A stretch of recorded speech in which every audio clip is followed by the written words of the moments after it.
Assalamualaikum warahmatullahi wabarakatuh. Eh, Pertama kita bersyukur hari ini bisa ketemu kembali dalam acara webinar seri khusus untuk masalah perdagangan karbon ya, atau proyek karbon. Hari ini adalah seri yang ketiga setelah 2 atau 3 minggu yang lalu seri kedua, kemudian sebelumnya 2 minggu sebelumnya adalah seri yang pertama. Kita rencanakan ada 5 sampai 7 sesi Pak Paul ya untuk acara ini. Mudah-mudahan acara ini tentu eh, akan bermanfaat untuk kita. Saat ini kita tahu bahwa proyek karbon itu menjadi salah satu trending topik ya kalau kalau istilah anak-anak sekarang itu trending topik yang viral dan sekarang itu menjadi incaran banyak pihak untuk apa namanya untuk ikut dalam proyek karbon ini. Banyak sekali pertanyaan kepada kami, bagaimana kita mengembangkan proyek karbon, bagaimana perdagangan karbon, bagaimana mendaftar untuk menjadi apa salah satu bagian dalam perdagangan karbon dan sebagainya. Banyak sekali pertanyaan-pertanyaan semacam itu. Nah, karena itu kami bersepakat untuk menyelenggarakan sebuah webinar yang berseri sehingga pada akhir dari seri ini harapannya adalah bahwa kita sudah memahami eh, cara-cara perdagangan karbon yang terjadi baik baik yang ada di Indonesia maupun yang berlaku secara internasional. Nah, oleh karena itu hari ini kita masuk ke dalam seri yang ketiga, ya. Nah, kami dari IKRES disupport juga oleh JETI, oleh Pak Paul ini eh, dalam pelaksanaan penyelenggaraan ini. Hari ini eh, kami mengundang satu dari internal IKRES sendiri. Ini merupakan ahli dari dalam eh, kegiatan perdagangan karbon dalam proyek karbon. Eh, ini mestinya sudah jadi doktor ini, eh, Mas Hari Setiawan ya. Mestinya udah dokter kan 2 minggu yang lalu minta izin ke saya ada apa namanya sidang promosi dokter. Mestinya udah selesai lah ya. Sidang tertutup, Pak. Belum Baru sidang sidang tertutup, terbukanya. alhamdulillah. Selamatlah sekali lagi ini Mas Ari. Terima Jadi kasih. sekarang kita sudah menambah apa namanya expertise. Walaupun selama ini expertnya sudah ada, sekarang didukung juga dengan background pendidikan ya. Terima kasih dan selamat Mas Ari. Kemudian yang kedua, Terima kasih, kita Pak juga Surya. mengundang Pak Albert Sutanto ya. Pak Albert Sutanto ini dari Stonegate. Kami sudah bekerja sama dengan Pak Albert Sutanto ini beberapa kali ya. Eh, Pertama dulu waktu kita launching IKRES juga didukung oleh Stonegate ya. Terima kasih sekali lagi. Ini Stonegate ini juga sangat aktif ya, dalam mendukung proyek-proyek energi terbarukan dan hari ini kita akan belajar juga dari Pak Albert Sutanto mengenai eh, cara-cara mengembangkan proyek karbon ya. Mungkin ada pengalaman-pengalaman lain barangkali yang selama ini mungkin di Taiwan atau di negara-negara lain. Eh, Nanti mungkin Pak Paul juga yang ahli karbon hari ini juga hadir gitu bersama-sama. Bukan hanya sebagai apa ya, mewakili JETI, tapi juga ekspertis. Mungkin di Indonesia mungkin nggak banyak ya, yang kita kenal yang eh, punya kemampuan yang mumpuni gitu ya dalam hal perdagangan karbon atau proyek karbon. Karena sebelum proyek karbon yang sekarang masuk secara formal di Indonesia, dulu juga sudah ada proyek CDM, ya, ada JCM dan lain-lain, dan Pak Paul sudah eh, ikut melalui Shortball ya, memberikan dukungan. Nah, sekali lagi terima kasih, selamat bergabung, dan 2 minggu yang akan datang kita juga akan lanjutkan. Nanti kita akan kerjasama bersama-sama dengan IRIT. Ya. Hari ini IRIT tidak bisa hadir. kami mohon maaf tadi agak terlambat. Saya sendiri lagi di Medan nih tadi malam, dari Aceh, ya. Ambil perjalanan malam baru pagi-pagi sampai di Medan. Kemudian tadi sholat Jumat. Di Medan rupanya sholat Jumat lebih terlambat dibandingkan Jakarta, Pak Paul. Jadi, Alhamdulillah. Terima kasih sekali lagi. Kita serahkan ke siapa yang mengantarkan Pak Paul ya, yang ini ya, sama-sama. Terima kasih. Saya Baik, terima kembalikan. kasih. Ya. Terima kasih Pak Surya. Baik, Bapak Ibu, Assalamualaikum warahmatullahi wabarakatuh. Kita akan mulai acara kita. Eh, Sebagai pengantar aja, jadi seperti Bapak Ibu ketahui ya, jadi dulu-dulu mulai tahun 2004 sebenarnya sudah ada pilot untuk perdagangan karbon. Jadi pada waktu itu sudah ada beberapa proyek yang didevelop di Indonesia dan mulai ramai di tahun 2006 dan secara resmi protokol Kyoto berlaku mulai 2008 dan yang fase pertama berakhir 2012.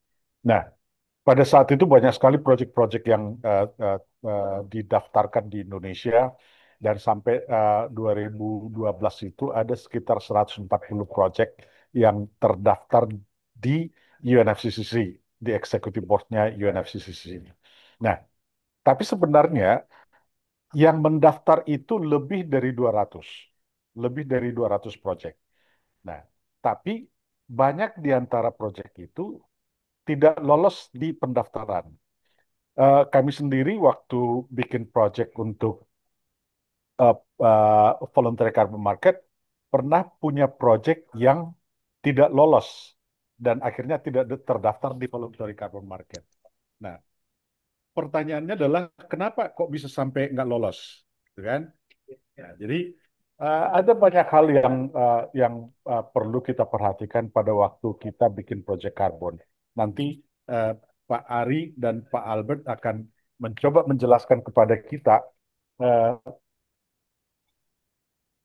apa sih permasalahan utama atau hal apa yang perlu kita kita pertimbangkan pada saat kita akan mendevelop project karbon dan secara teknis gimana sih informasi apa yang kita perlu lakukan, bagaimana kita mempersiapkan validasi dan verifikasi dan sebagainya. Nah, eh, saya tidak akan berlama-lama. Saya ingin mengundang Mas Ari untuk mendahului penjelasan tentang bagaimana eh, mengembangkan proyek karbon. Sebagai informasi, beberapa minggu yang lalu kami diundang untuk memberikan capacity building kepada beberapa perusahaan yang menjadi anggota dari Indonesia Business Council. Kita ada 4 series dari training yang kita laksanakan yang memberikan sebagai instruktur pada seri itu adalah saya sendiri, Mas Ari, dan juga Mas Albert. Jadi uh, kita ingin uh, men- apa namanya melihat memperlihatkan bahwa kalau kita ingin mengembangkan proyek karbon dengan kualitas yang bagus, maka banyak hal yang harus kita pertimbangkan dan betul-betul kita harus melakukan itu sesuai dengan standar-standar. Untuk itu, saya ingin mengundang Pak Ari untuk mulai presentasi. Silakan Pak Ari. Terima kasih Pak Paul, Pak Surya, selamat siang, Pak Albert juga, Ibu Bapak sekalian. Terima kasih sudah bergabung di sesi siang ini bersama IKRES dan Mountain Gate. Betul Pak Paul, kita sudah dari 2006 membantu beberapa perusahaan untuk mengembang proyek karbon dan sekarang mitra kita sudah pada bertransformasi, pasar karbon sudah bertransformasi. Jadi sesi siang ini adalah pengantar yang telah berjalan selama ini dan salah satu transformasinya di Kementerian Lingkungan Hidup sekarang sudah menyusun sistem registri nasional atau SRN yang pelaksanaannya cenderung agak serupa dengan apa yang sudah kita lakukan dulu-dulu di proyek CDM Clean Development Mechanism di bawah protokol Kyoto PBB atau UNFCCC dan juga serupa dengan pasar karbon sukarela VCS. Saya izin untuk mulai screen sharing. Sebentar ini harus full screen dulu baru screen sharing supaya nggak masalah nanti ya.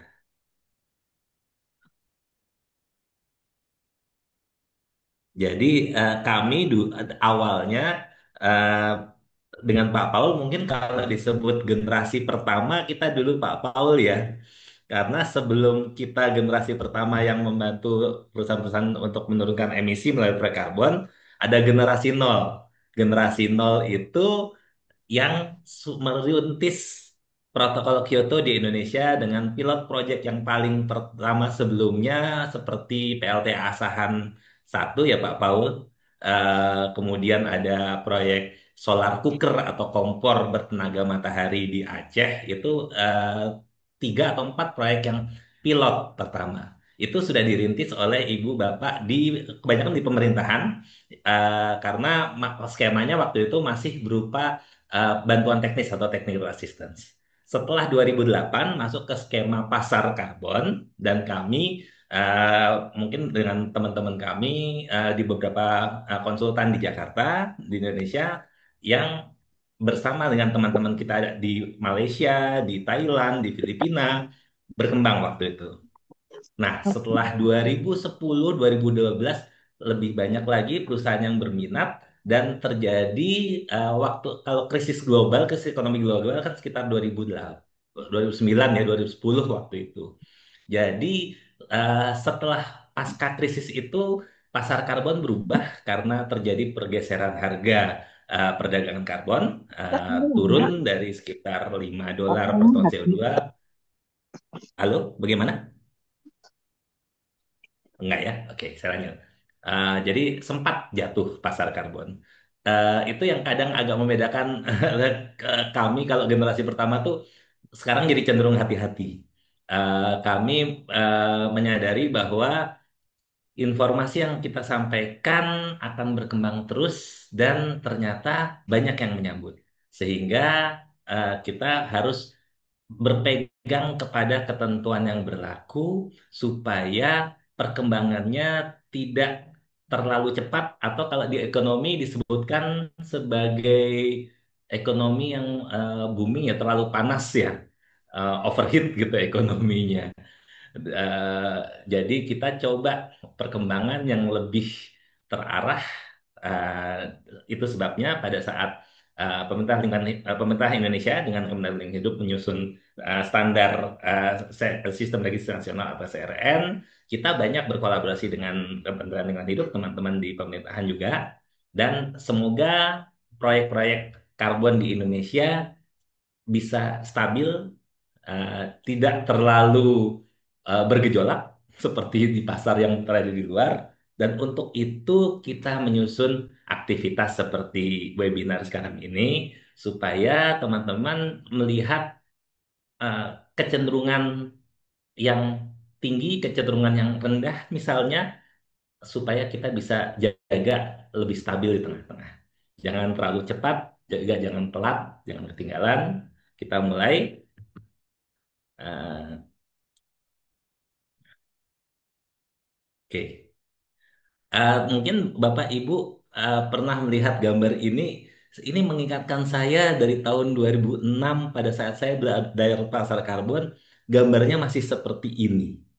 Jadi gas rumah kaca ada di sekitar kita dalam kehidupan sehari-hari, mulai dari sampah sampai pangan karena ada pupuk di situ, ada peternakan di situ, ternyata kehidupan kita berkontribusi pada gas rumah kaca. Gas rumah kaca yang paling banyak adalah CO2, karbon dioksida, tapi juga gas rumah kaca berbentuk gas metana atau CH4. Di sisi paling kanan ada sumber gas rumah kaca CH4 dari padi. Ada juga gas rumah kaca N2O atau nitrous oxide dari pupuk yang kita tidak sadar ternyata ada ya menghasilkan gas rumah kaca. Yang sering didengar adalah pasar karbonnya. Jadi di Indonesia sebenarnya polanya serupa seperti pasar karbon di negara lain. Ada perusahaan yang emisinya tinggi, yang warna merah sebelah kiri. Ada perusahaan yang emisinya lebih rendah, warna biru sebelah kanan.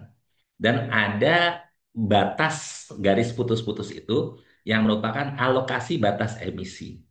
Kalau ibu bapak sering mendengar cap, emission cap, itu adalah garis yang putus-putus. Sehingga perusahaan yang warna merah itu emisinya di atas garis putus-putus. Real GHG emission, ada yang panah yang sebelah kiri ya. Ini real GHG emissionnya tinggi. Karena dia kelebihan sebanyak warna kotak merah ini, maka dia bisa bermitra dengan emitter B, perusahaan B, yang emisinya yang warna abu-abu ini real GHG emission, itu masih di bawah garis putus-putus, di bawah batas atas emisi atau emission cap. Jadi, perusahaan yang biru bisa menawarkan kelebihan batas emisinya ke pasar karbon dan bermitra dengan perusahaan yang merah, dia sebagai pembeli supaya terjadi keseimbangan. Dalam bahasa Indonesia, carbon offset disebut sebagai pengimbangan karbon supaya tujuannya yang merah dan yang biru menjadi lebih seimbang, bisa mengimbangi. Nah, di Indonesia skemanya dengan SRN misalnya yang sudah berjalan di Indonesia adalah PLTU batubara yang warna merah, ada batas atas emisi untuk sebuah PLTU batubara seperti PLTU Paiton, Suralaya yang lebih rendah dibandingkan emisi PLTU batubara itu. Jadi setelah PLTU batubara itu membeli sebagian satuan offset dari perusahaan B, pembangkit lain yang di bawah batas emisinya, maka dia menjadi berimbang. Jadi terjadi pengimbangan. Itu istilah bahasa Indonesia, pengimbangan pasar karbon offset. Begitu ya Bapak Ibu ya. Yang biasanya sebagai pembangkit yang rendah karbon adalah pembangkit energi terbarukan. Seperti misalnya pembangkit listrik tenaga biogas PLTBG. Itu emisinya lebih rendah dibandingin emisi pembangkit fosil, jadi dia bisa menjual kelebihan batas atas emisinya kepada carbon market. Ini dalam bahasa Inggris disebut sebagai emission trading scheme atau ETS. Mungkin sudah sering mendengar istilahnya ETS ya, yang di Indonesia mulai diadopsi dan berkembang menjadi pasar karbon atau carbon market. Jadi ETS adalah bagian dari keseluruhan pasar karbon. Di Indonesia pasar karbon itu dikelola oleh Bursa Efek Indonesia atau BEI.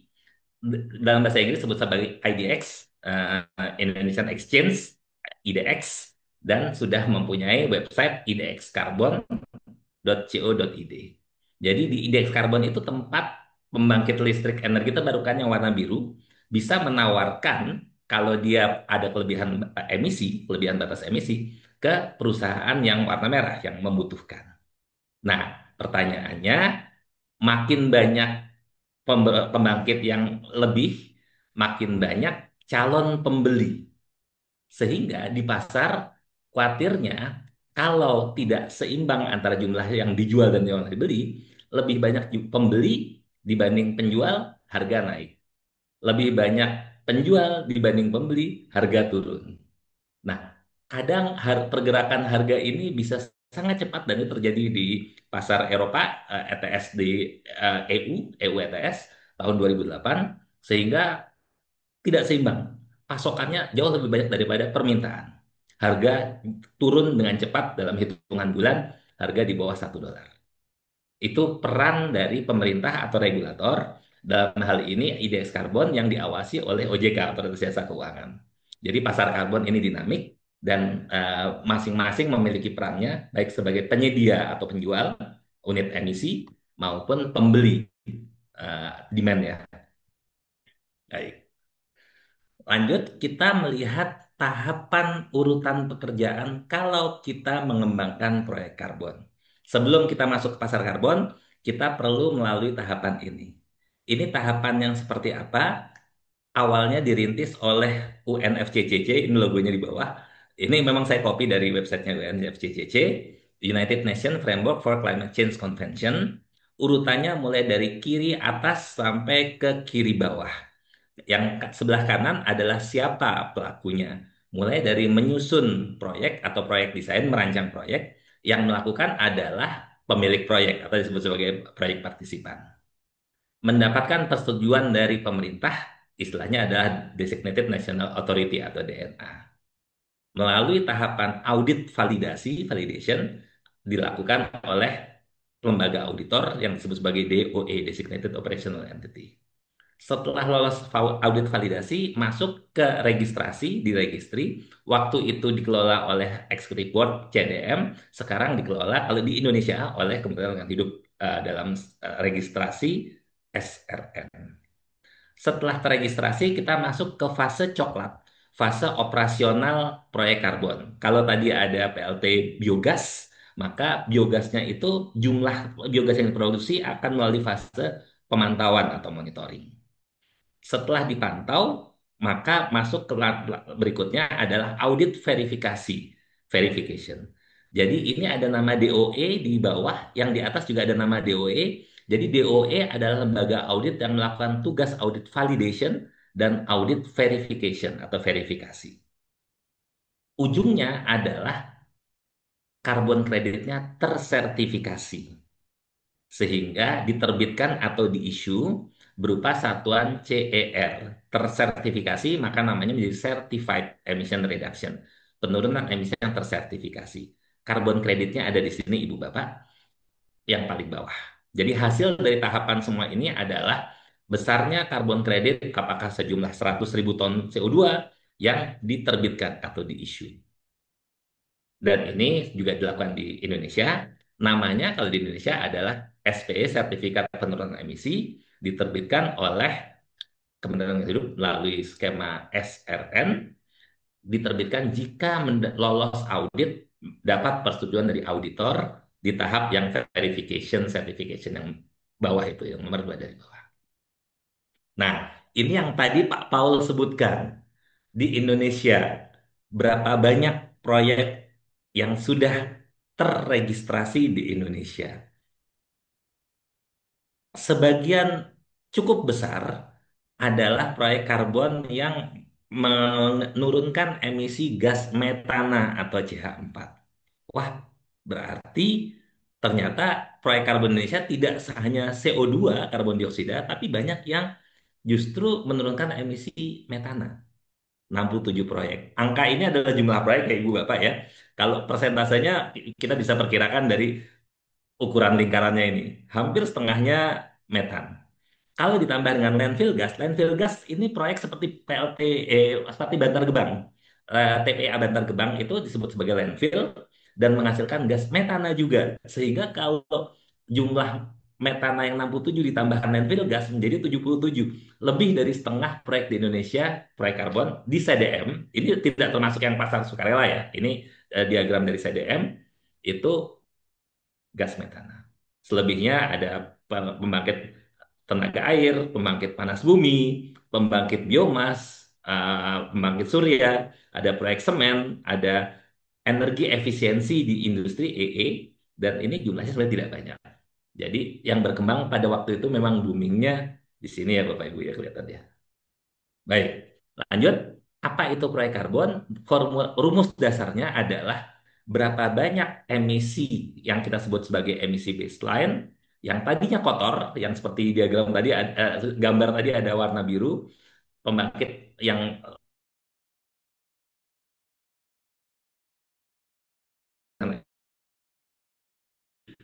di tahun, misalnya ini adalah tahun 2010 sampai tahun 2020, mulai dari 2010, 2015, 2000, 2010, 2011, 12, 2000, sampai 2015, emisinya masih tinggi. Kemudian itu menurut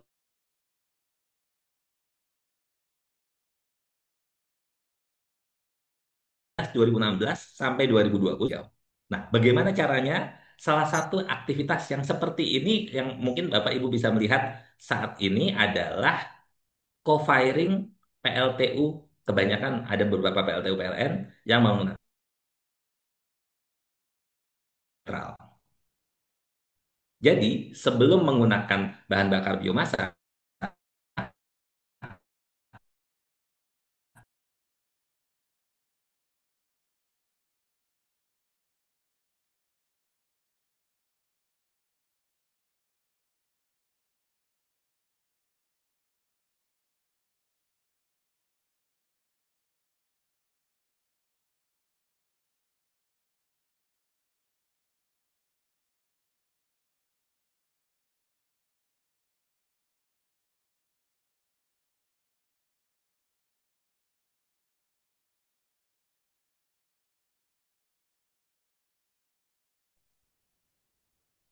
Hilang suara. Sepertinya Pak Ari ada masalah dengan signal ya. Hilang ya Pak Ya, Ariswan ya. betul Pak. Dari Pak Ari. Sinyal Pak Ari.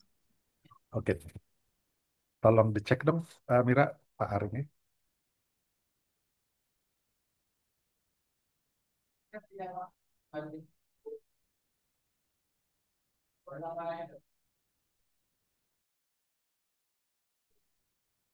Bentar ya Bapak Ibu, Pak Ari sepertinya terlempar dari Zoom.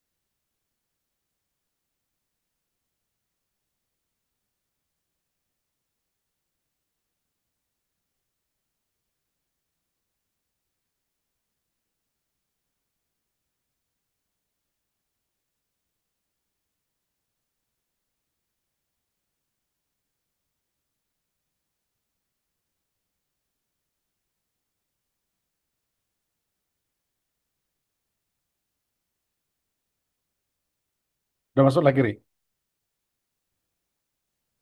Halo? Bapak Ibu mohon maaf, Oke. ini kelepas ya sinyalnya. Saya udah Ah, masuk lagi sekarang. oke, silakan lanjut, Ri.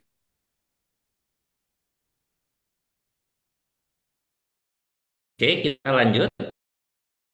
Eh, Berikutnya, eh, apa itu metodologi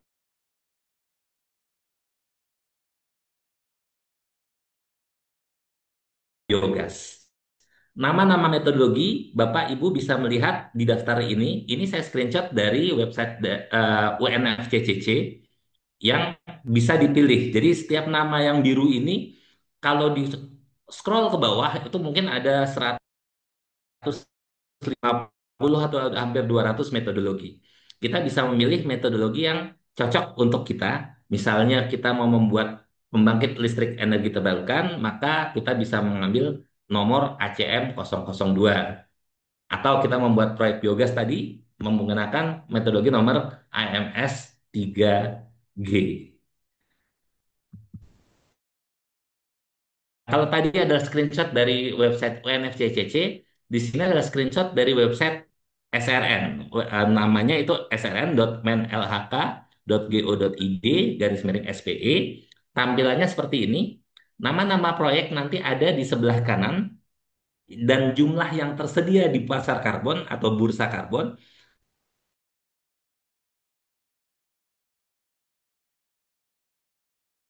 yang bisa dibeli tersedia pasar karbon. Berikutnya ada 5.000 satuan atau satu satuan adalah satu SPE, namanya SPE di sini. Dan ini bisa di scroll ke bawah, mungkin sekitar beberapa perusahaan yang bisa dibeli karbon kreditnya. Nah, cara melakukan untuk prosedur untuk menyusun proyek karbon di SRN menggunakan keputusan Menteri LH nomor SK 1131 tahun 2023. Ibu Bapak silakan masuk ke website SRN dan download file PDF ini. Covernya seperti ini. Di file PDF ini ada template dan ada pedoman audit validasi, pedoman audit verifikasi. Jadi silakan dibaca, diikuti kalimat-kalimat penjelasannya dan diajukan kepada lembaga auditor seperti Sukovindo atau perusahaan-perusahaan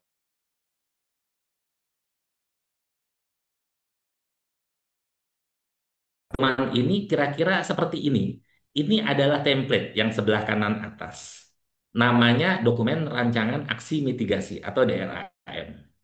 Di sini sudah disediakan kotak kosong, ada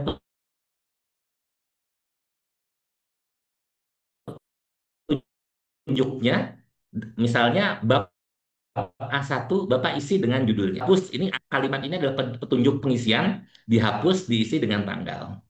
Di sini ditanyakan hambatan pelaksanaannya apa saja, diisi dengan hambatan pelaksanaan penjelasan Bapak dalam membangun proyek biogas misalnya. Hambatannya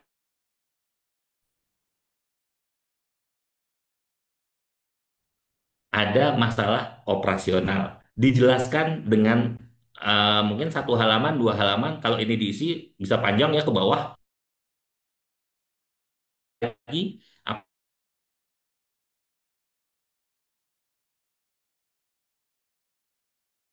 Atau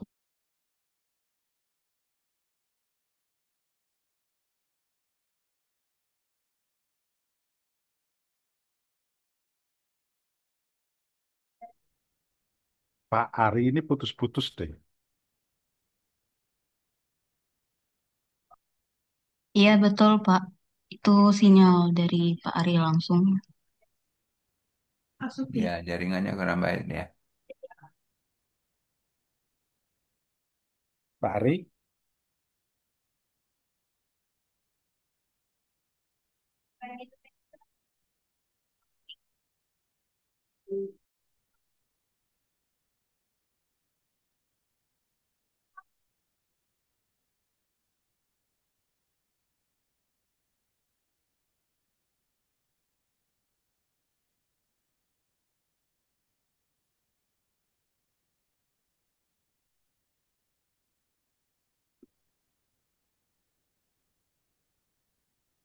ini mohon maaf loh, oke, Pak. bisa terdengar Ibu Bapak? Ya, Kita putus-putus lanjutkan. tadi, Ri. Ya, mohon maaf sempat terputus ya. Kita coba, kita sudah masuk. Saya pindah ke Indosat tadi pakai Telkomsel. Mohon maaf Baik, ada kesalahan di sini. ya. Baik. Kalau di UNFCCC pedomannya dari ini disebut sebagai pedoman adisionalitas misalnya atau additionality. Dalam buku pedoman ini ada urut-urutan tahapan step 0, step 1, step 2, step 3, step 4. Diikuti saja.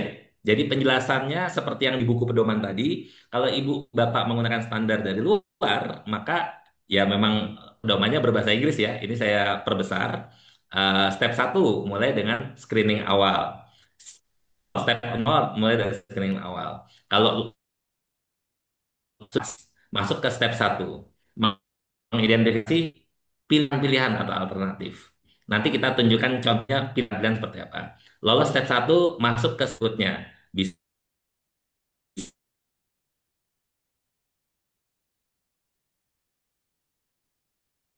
analisis.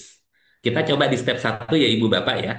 Ini adalah salah satu proyek CDM yang ada di Malaysia. Saya ambil contoh eh, proyek biogas karena ini cukup umum tadi gas metana. Ini adalah metana capture. Di proyek ini dijelaskan diagramnya. Jadi ibu bapak boleh mendownload contoh proyek dan bisa meniru contoh proyek yang sudah ada. Sehingga untuk menyusun proyek karbon sebenarnya boleh meniru, tidak apa-apa. Namanya meniru harus disesuaikan isinya, bukan hanya ditiru semuanya. Reaktornya ada 4. Di proyek ibu membuat proyek biogas juga jumlah reaktornya berapa? Dua, ganti jadi dua. Berapa kapasitasnya? Ganti dengan kapasitas engine yang ada di proyek ibu bapak.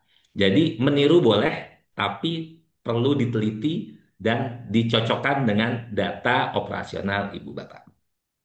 Jadi ini yang isinya dokumen proyek atau disebut sebagai PDD, Project Design Document, ini seperti ini.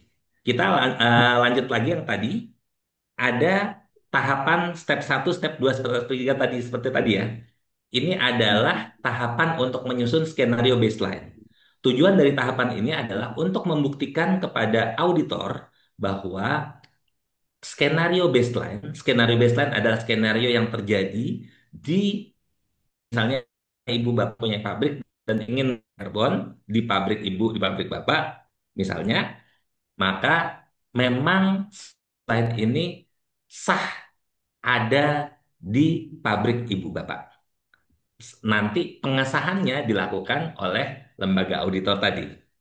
Kalau Ibu Bapak mengikuti step-step ini, step satu, step 2, step 3, step 4, berarti auditor bisa menyimpulkan Bapak Ibu pas bisa melalui tahapan-tahapan yang seperti diagram tadi. Oke, kita ikuti satu ya. Mulai step satu, sebutkan pilihan-pilihan baseline opsi atau baseline yang sudah ada. Misalnya air limbahnya memang dibuang ke sungai. Pilihan kedua, opsi kedua, memasang reaktor biogas. Pilihan ketiga, bisnis as usual atau pengolahan air limbah seperti yang selama ini di pabrik-pabrik kebanyakan. Jadi seperti ini. Kita mulai dari step satu, lanjut ke step 2. Kita jelaskan tadi masalahnya atau barrier. Ada masalah dari sisi hukum, ada masalah dari sisi teknologi, ada masalah dari sisi keuangan, ada masalah dari sisi sosial. Nah, ini Bapak Ibu sebutkan sehingga di sini Bapak Ibu bisa menunjukkan matriks. Maaf. Matriksnya di sini yang sebelah kanan. Oh, hambatan hukumnya apakah proyek biogas di pabrik Ibu melanggar ketentuan pengelolaan limbah dari Menteri Lingkungan Hidup. Nah, ini dijelaskan, oh kalau eh, limbahnya dibuang ke sungai, jawabannya ya melanggar ketentuan. Kalau air limbahnya dimasukkan ke dalam reaktor pengolahan air limbah, jawabannya no, tidak. Jadi setiap pilihan yang sebelah kanan atas ini adalah opsi-opsi yang tadi ya Ibu Bapak, ada opsi 1, 2, 3, 4, 5. Ini yang dijelaskan dengan hambatan dari sisi teknologi, apakah teknologinya sulit atau mudah di situ. Jelaskan opsi satu, oh tidak termasuk. Opsi dua, oh iya sulit. Opsi tiga, tidak sulit. Jawabannya no. Nah, kesimpulan dari matriks ini, conclusionnya yang paling bawah, oh maaf, adalah, maaf, proyek biogas kita yang layak menjadi skenario baseline atau business as usual-nya adalah ini, existing open pond system, pengolahan air limbah sistem terbuka. Kenapa? Karena menurut analisis tadi dengan matriks tadi, biaya pengelolaannya paling rendah. Artinya tidak perlu biaya tambahan atau non di sini. Tidak perlu biaya tambahan dan resiko teknisnya rendah karena sudah beroperasi lancar selama ini. Tahapannya begini Ibu Bapak. Selanjutnya perhitungan emisinya sendiri. Nah, perhitungan emisi ini juga diatur dari metodologi tadi. Sehingga menghitung emisi ini tidak sulit, mengikuti saja rumusnya.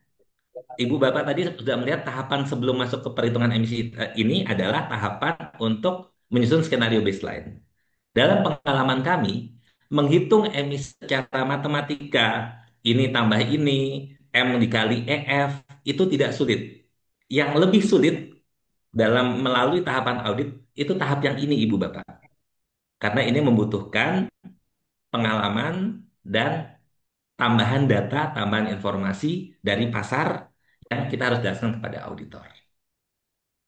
Jadi ternyata tantangan kami untuk menyusun proyek karbon itu kenyataannya kami tidak masalah dengan menghitung. Hitung mudah sebenarnya karena rumusnya ada, faktor pengalinya ada, masuk ke Excel kita sudah bisa menghitung dengan Excel dengan komputer. Hasilnya kalau Excelnya lancar, perhitungannya tidak masalah.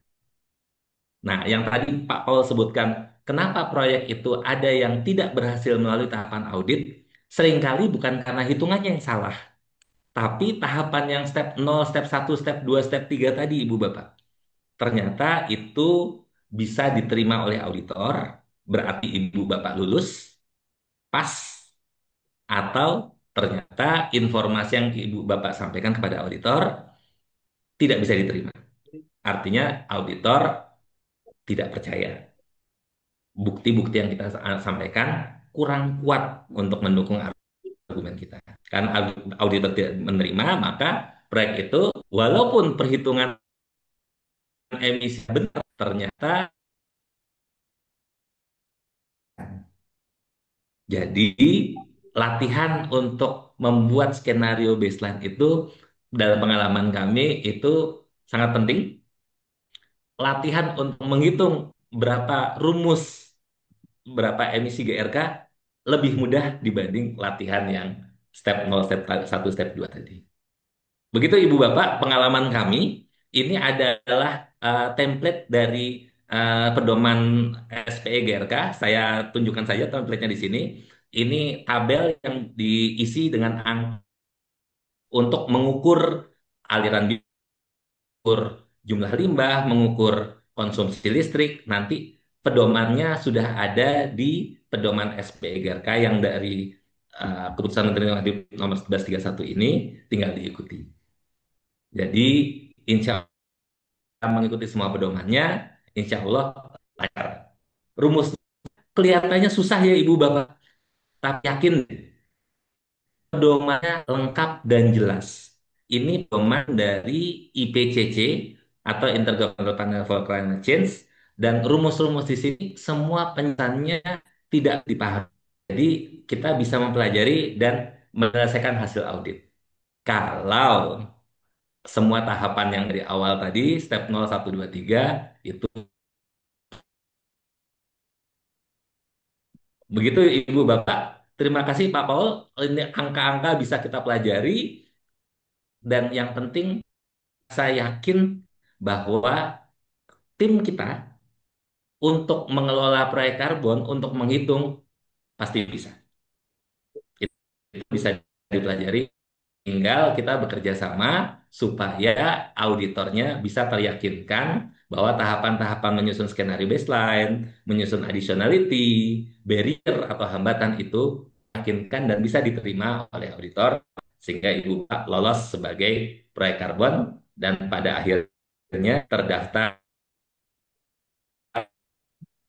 ini menjadi salah satu proyek di SRN KLH. Terima kasih, itu di slide saya yang terakhir sebenarnya. Terima kasih, saya kembalikan kepada Pak Paul. Baik, makasih Mas Sari untuk presentasinya. Jadi eh, tantangan terbesar bukanlah pada hitung-hitungannya, tapi bagaimana kita menyajikan, eh, bagaimana kita memperhatikan aspek-aspek yang akan dicek oleh validator maupun verifier nantinya. Jadi makanya pada saat kita misalnya ingin mau bikin project karbon menyusun dokumennya DRAM atau PDD, yang selalu harus ada di benak kita adalah apakah atau bagaimana sih validator atau verifier nanti akan melihat dokumen kita. Makanya kita selalu harus memperhatikan ke arah sana. Baik, kalau tadi kita bicara tentang bagaimana menyusun proyeknya, sekarang kita akan coba melihat bagaimana sebenarnya demand itu di pasar. Untuk itu saya ingin mengundang Mas Albert untuk menyampaikan paparannya. Silakan Albert. Iya, sekalian saya share screen. Bapak Ibu sekalian, tadi kalau Mas Ari udah bahas detail teknis ya, dari kita bicara teknis dalam penyusunan project carbon, entah itu mulai dari CDM ataupun melalui skema SRN yang ada di Indonesia. Nah, sekarang saya mau masuk materi ini lebih ke arah demand. Demand dari carbon credit itu seperti apa? Tadi saya sekilas lihat pertanyaan di grup chat ya, ada satu yang menanyakan, ada jenis proyek apa sih yang menarik yang bisa dikembangkan di Indonesia? Tentunya ini kan terkait dengan nanti apakah proyek ini menarik saat kita mau masukin proyek ini ke pasar. Ada nggak yang mau beli carbon credit dari project yang kita punya? Tentu harus ada nilai jual yang bisa kita tawarkan. Nggak cuman dilihat dari sisi penurunan emisi. Jadi jangan dilihat untuk carbon credit ya. Selama itu ada penurunan emisi, oh ini pasti akan bisa untuk carbon credit, saya bisa dapat carbon revenue dari penjualan kredit tersebut. Tapi sebenarnya cakupannya lebih luas. saat kita ngomongin perdagangan karbon, em, apalagi di pasar ya, saat kita mau menjual karbon kredit ini, pasti ada preferensi-preferensi tertentu yang dimiliki oleh buyer. Nah, sekarang saya mau masuk ke demand dari eh, voluntary carbon credit. Saya akan ambil banyak case dari dunia internasional, pasar internasional. Kenapa? Karena mungkin kalau kita lihat sekarang perkembangan atau demand permintaan dari carbon credit di pasar domestik itu mungkin belum belum sebanyak itu. Walaupun kita lihat emang IDX Carbon, bursa karbon udah di launching dari beberapa tahun yang lalu, tapi kalau kita lihat volume transaksi itu memang tidak terlalu besar dan ada beberapa alasan kenapa volume transaksi memang tidak terlalu besar. Saya masuk ke materi. Ini tadi sebenarnya di awal udah ada perkenalan singkat ya, tapi mungkin saya jelaskan sedikit aja ini. eh, Mount Stonegate perusahaan kami ada tiga service utama atau apa yang kita lakuin itu utamanya ada tiga. Yang pertama itu di renewable energy solution. Tadi saya ada bahas sedikit soal sertifikat energi terbarukan. Gimana caranya corporate itu bisa meningkatkan konsumsi listrik dari energi terbarukan. Yang kedua ini masalah karbon. Jadi karbon itu kita memang sudah aktif di dunia karbon kredit.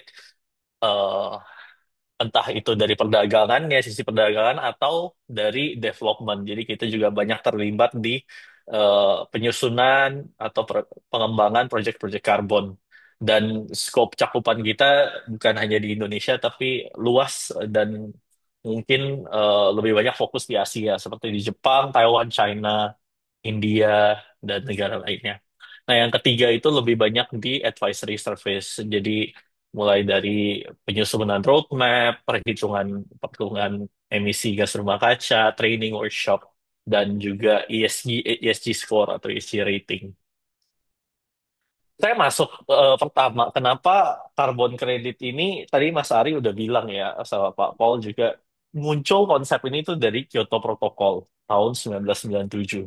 Jadi, karbon kredit ini usianya udah lumayan eh, lama ya, mungkin udah hampir 30 tahun, sekitar 28 tahun. Kenapa karbon kredit itu masih penting sekarang? Karbon kredit ini bisa tetap menjadi komoditas atau produk yang dapat mensupport target net zero emission. Entah itu mau net zero emission dari sebuah negara ataupun turun ke level korporasi atau private sector. Ada beberapa poin utama. Tadi kan Mas Ari sudah mention sedikit soal Paris Agreement ya. Jadi kalau kita ngomong CDM, memang eranya CDM ini udah berakhir. Tapi eh, apakah ada lanjutannya? Lanjutannya ada di bawah naungan Paris Agreement ini.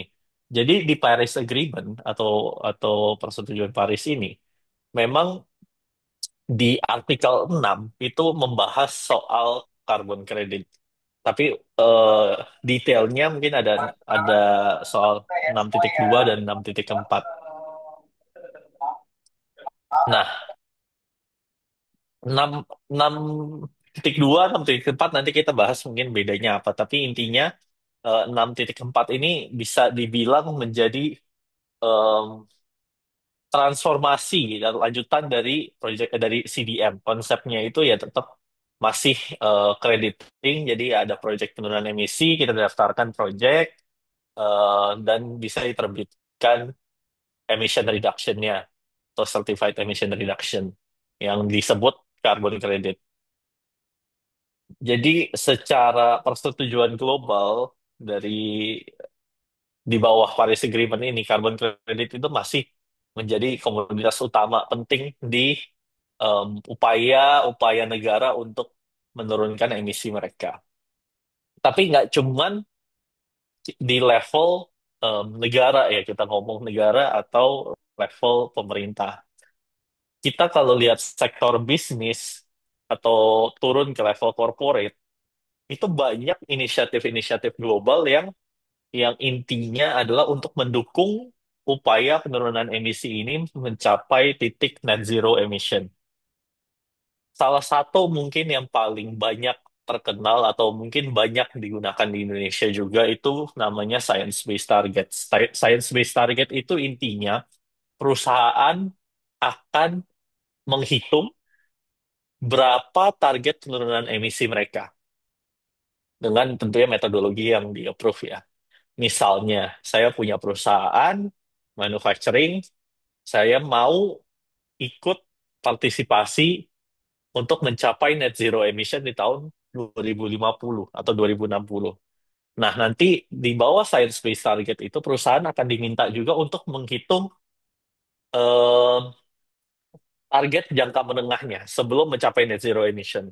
Jadi target jangka menengahnya mungkin di tahun 2030, target saya adalah menurunkan emission sekian persen. 30%, 40%, 50%. Nah, itu nanti akan dihitung.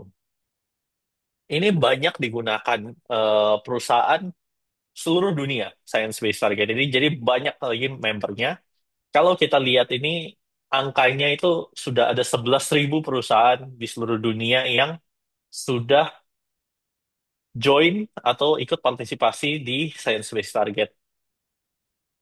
Nah, di science-based target ini, mereka mengeluarkan pedoman. Ada yang namanya Beyond Value Chain Mitigation. Apa artinya? Beyond Value Chain Mitigation itu, kita kalau misalnya em, kita sebagai sebuah perusahaan manufacturing ya, tentu kita punya sisi supplier dan kita punya sisi user daripada produk yang kita jual. Ini masih dalam satu kategori value chain, inside company's value chain. Jadi masih dalam satu lingkaran perputaran yang sama. Dari supplier masuk ke kita produksi produk tersebut dan digunakan oleh oleh em, customer atau user kita. Nah, beyond value chain mitigation artinya apa? Kita harus ikut partisipasi effort menurunkan emisi tidak hanya dalam ruang lingkup apa yang directly involved di kegiatan perusahaan kita, yang secara langsung em, ter terimpact daripada kegiatan operasional atau kegiatan perusahaan kita. Kita harus memikirkan gimana kita bisa ikut partisipasi menurunkan emisi di luar daripada itu. Nah, SBT itu, Science Based Target, mereka mengeluarkan pedoman. Jadi, em, ibaratnya scope 1 dan scope 2 atau misalnya penurunan emisi yang dapat dilakukan secara internal itu harus dilakukan terlebih dahulu. Nggak boleh kita misalnya emisi kita 100 ton gitu, 100 ton CO2 akibat kegiatan operasional misalnya ya, penggunaan kendaraan konvensional contoh. Terus kita di pabrik punya boiler yang masih membakar batu bara, itu contoh. Nah, ini kan kegiatan internal. Pedoman dari Science Based Target itu untuk mengurangi emisi tersebut secara internal, secara langsung. Jadi contoh kalau kita punya boiler yang tadi yang membakar batu bara, mungkin kita bisa mencari alternatif lain. Contoh dari biomas. Entah kita ubah itu menjadi bahan bakar dari kayu atau misalnya juga biogas. Itu harus diubah fuelnya. Jadi supaya kita bisa menekan angka emisi yang dihasilkan dari kegiatan tersebut. Ketika sudah mencapai effort maksimal, baru boleh kita mikirin soal carbon credit. Jadi itu pedoman yang dipegang oleh Science Based Target. Nah, di luar Science Based Target, ada lagi juga inisiatif-inisiatif lain. Contoh di industri aviasi. Industri aviasi itu, jadi airline-airline, ada yang namanya inisiatif Corsia. Nah, Corsia ini itu mewajibkan airline yang memiliki rute penerbangan internasional untuk offset atau mengoffset emisi yang dihasilkan dari perjalanan tersebut. Jadi di industri penerbangan itu sudah menjadi kewajiban untuk airline, terutama yang memiliki rute rute internasional ya, itu untuk mengurangi mengurangi emisi em, melalui offsetting tersebut. Nah, kita masuk lanjut. Nah, siapa sih kira-kira yang membeli em, carbon credit tersebut? Di sini saya list down ada tiga utamanya. Yang pertama itu dari voluntary corporate buyer atau perusahaan yang memang secara sukarela untuk target internal maupun ingin berkontribusi terhadap penurunan emisi, mereka biasanya akan beli carbon credit. Dan setelah pembelian carbon credit itu, mereka biasanya akan klaim penurunan emisi. Contoh, untuk branding, untuk sustainability report, atau reporting, ataupun memang ada permintaan daripada shareholder mereka. Biasanya ini yang perusahaan-perusahaan seperti perusahaan yang memang terlibat di industri teknologi, retail, manufacturing. Kalau kita pikir secara global gitu ya, mungkin perusahaan seperti Apple, Google, Amazon itu di sektor IT, Facebook itu salah satu pengguna atau pemakai carbon credit yang cukup besar. Lanjut di sektor manufacturing, mungkin kalau kita pikir pabrik-pabrik em, seperti Unilever, FMCG, itu mereka juga salah satu pembeli karbon kredit yang cukup besar secara global. Lanjut tadi nomor dua yang saya jelasin di slide sebelumnya itu soal SBT tadi. SBT memang karena jumlah perusahaan yang sudah terdaftar di situ ada 11.000 lebih. Jadi memang banyak member daripada SBT ini yang mulai memikirkan penggunaan carbon credit ketika mereka sudah mencapai effort maksimum untuk menurunkan emisinya secara internal. Yang tadi poin utamanya itu di kata-kata beyond value chain mitigation tadi. Jadi aktivitas yang memang di luar dari scope atau ruang lingkup kegiatan perusahaan tersebut. Nah, yang ketiga itu mungkin kita bisa ngomong dari compliance market. Compliance atau blended market sih. Compliance itu contohnya seperti yang tadi Mas Ari udah jelaskan, ada yang namanya di Indonesia PT BAEPU, sekarang itu sudah dijalankan di sektor PLTU, sektor energi di Indonesia. Jadi PLTU itu memiliki batas atas emisi yang mereka harus comply, dan ketika mereka secara real emisinya mereka melebihi batas atas tersebut, ya mereka harus melakukan yang namanya offsetting. Nah, ETS ini skema ini lebih banyak terkenal di dunia itu namanya dengan ETS, Emission Trading System. Nah, ETS ini sudah banyak dilakukan di banyak negara lain. Di Asia itu contoh ETS yang cukup besar itu ada di Korea. Korea itu sudah melakukan ETS dari lumayan cukup lama, mungkin sekitar 10-15 tahun yang lalu. Terus di China juga, di China itu mungkin lebih baru, mereka baru mulai di tahun 2021. Tapi kalau kita lihat lebih luas lagi, ETS itu sudah sangat sangat mature itu di Eropa, karena tadi Eropa mereka sudah melakukan inisiatif ini mungkin udah lebih dari 20 tahun. Jadi ini yang disebut compliance. Nah, compliance ada juga yang compliance untuk spesifik industri yang tadi saya sebut Corsia, misalnya contoh untuk industri penerbangan, industri aviasi. Ada juga nantinya mungkin dari sektor maritim, logistik, perkapalan di bawah IMO, International Maritime Organization, mereka masih menyusun dan kemungkinan sektor pelayaran ini, maritim, juga akan ada em, seperti regulasi untuk menekan emisi yang dihasilkan dari industri mereka. Jadi ini tiga sektor yang utamanya mendrive pasar karbon di dunia internasional. Nah, sekarang kita masuk ke jenis project. Mungkin tadi Mas Ari kan udah share ya, mungkin di Indonesia itu dulu dan Pak Paul juga udah share, yang daftar di CDM itu 200-an project. Tapi yang akhirnya di approve hanya ada 100 lebih.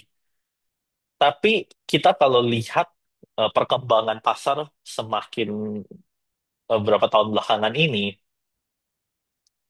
Kalau kita lihat memang ada yang namanya Core Carbon Principle ini, CCP, yang mereka ibaratnya mendevelop satu pedoman apa itu yang namanya high integrity carbon credits atau carbon credit yang memiliki integritas yang tinggi. Ada beberapa kriteria di sini. Contoh emission impact itu ada satu namanya additionality. Tadi Mas Ari udah bahas apa itu additionality. Permanence.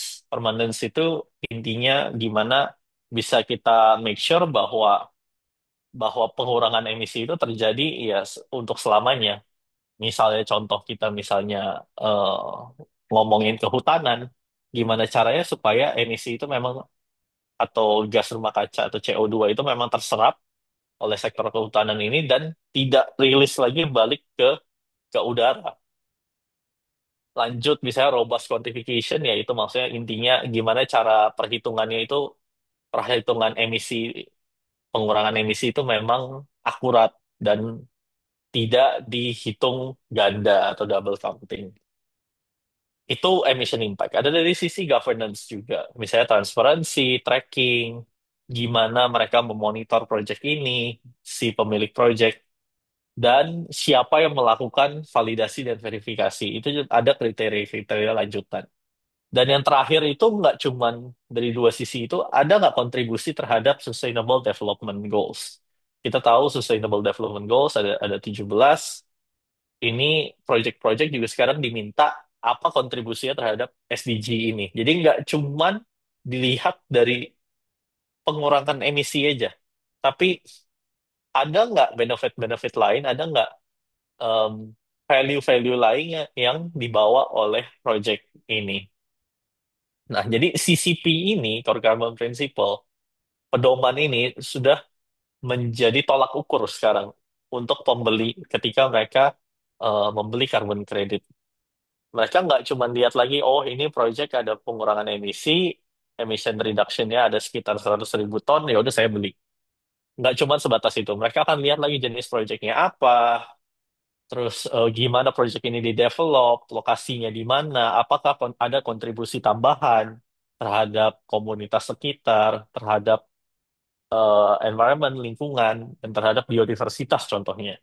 Jadi ini jadi sekarang tren daripada pembeli carbon credits.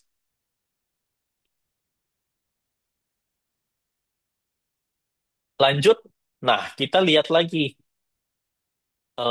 sisi demand sekarang pasar pasar global. Kita mungkin lihat tadi Mas Sari ada ada share di CDM dulu di Indonesia memang paling banyak itu satu dari metan, gas metan, proyek paling banyak. Dan yang kedua itu dari renewable atau pembangkit energi terbarukan. Itu bisa dari hydro, geothermal, solar, dan lain-lain. Tapi kalau kita lihat, ini statistik dari World Bank Report. Kalau ditanya Nah, saya ada kita lihat laporannya tuh. chart di kiri ini, Kapan em, ada responan apa enggak? bisa kita lihat harga jual Karena enggak daripada ada carbon respon. credits Itu tergantung itu saya. jenis projectnya seperti apa. Nah, kita lihat di sini 3 tahun belakangan ini mungkin dari 2022 yang value-nya paling tinggi itu adalah jenis project forestry and land use. Nah, forestry and land use di sini ada dua jenis sebenarnya. Ada forestry and land use yang removal, artinya memang ada removal daripada gas rumah kaca tersebut. Contoh reforestasi ya, kita menanam kembali. Itu ada penyerapan karbon yang secara real dilakukan. Tapi forest di jenis proyek kehutanan ada juga yang namanya avoided emission. Avoided emission, misalnya contoh, ini lahan hutan ini tadinya ada plan untuk dibuka lahannya untuk menjadi kebun sawit atau lahan pertambangan.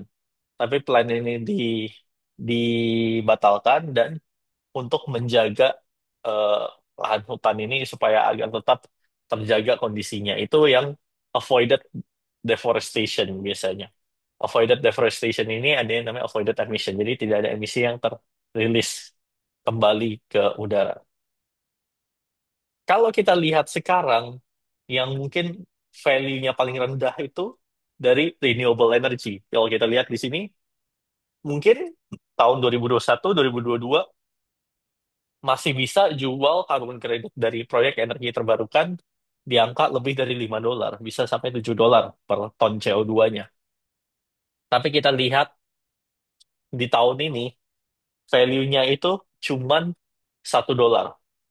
Kenapa?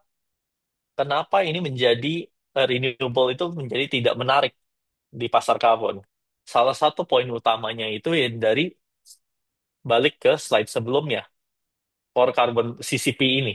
Jadi di bawah CCP, renewable energy itu sudah tidak dianggap lagi sebagai proyek yang memiliki nilai jual tinggi atau high integrity carbon credits.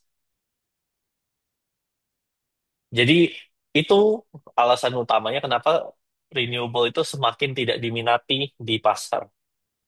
Selain CCP tadi, banyak standar-standar karbon internasional seperti Verra atau Gold Standard, itu mereka menganggap bahwa sekarang teknologi pembangkit energi terbarukan itu semakin murah. Jadi contoh dari solar ataupun wind itu teknologi apa cost untuk mengembangkan proyek itu udah semakin murah. Jadi udah tidak perlu lagi disupport secara finansial dari carbon credits. Itu kenapa makanya renewable semakin ke sini itu semakin value-nya semakin rendah dibanding proyek jenis proyek lain yang memang benar-benar mengurangi emisi. Contoh yang tadi saya bilang di sektor kehutanan tadi. Nah, kita kalau lihat tren secara global, tadi saya juga ada bahas sedikit tentang ETS ya, Emission Trading System. Jadi secara global itu ada 80 tempat, entah itu skala secara negara ataupun skala regional. Seperti misalnya di Amerika itu ada yang kayak California ETS ataupun provinsi-provinsi lain. Jadi secara global ini ada 80 ETS dan carbon tax yang sudah dilakukan. Terus carbon credits sekarang mungkin ada sekitar 1 miliar credits yang masih available di market dan 2/3-nya itu memang credits yang sudah di-issue atau diterbitkan sebelum tahun 2022. Jadi tren pembeli itu memang mereka akan membeli carbon credits yang lebih baru, diterbitkan lebih baru. Di bawah CCP itu mungkin dalam 5 tahun belakangan. Nah, poinnya sekarang, mungkin kalau kita lihat tren harga jual carbon credits ini rata-rata semua jenis project itu mengalami penurunan ya, kalau kita lihat garis ya. Nah, carbon credit price itu memang belakangan ini mengalami penurunan. Tapi ada titik lainnya, pembeli itu mereka akan rela membayar lebih untuk jenis project yang removal atau benar-benar bisa menghilangkan emisi. Contoh tadi yang kehutanan, atau mungkin contoh lain itu project seperti biochar ataupun CCS ya carbon capture. Jadi pembeli itu memang rela untuk membayar lebih untuk jenis-jenis project seperti ini. Nah, masuk ke artikel 6,4 ya. Artikel 6,4 yang tadi saya bahas di awal. 6,4 itu apa? Ini mungkin bisa dibilang transformasi CDM. Jadi transformasi CDM dari yang tadi ya proyek CDM, ini nama lainnya di bawah Paris Agreement. Secara konsep ini sama. Secara konsep mungkin masih sama, cuman dari dari jenis project yang akan di-approve dan metodologi yang akan dipakai itu mungkin yang akan berbeda. Intinya itu sama, nanti project berada di host party, melakukan proses yang tadi udah dijelaskan sama Mas Ari, registrasi, validasi, terus monitoring, verifikasi, sampai kreditnya issued atau terbit baru bisa dijual.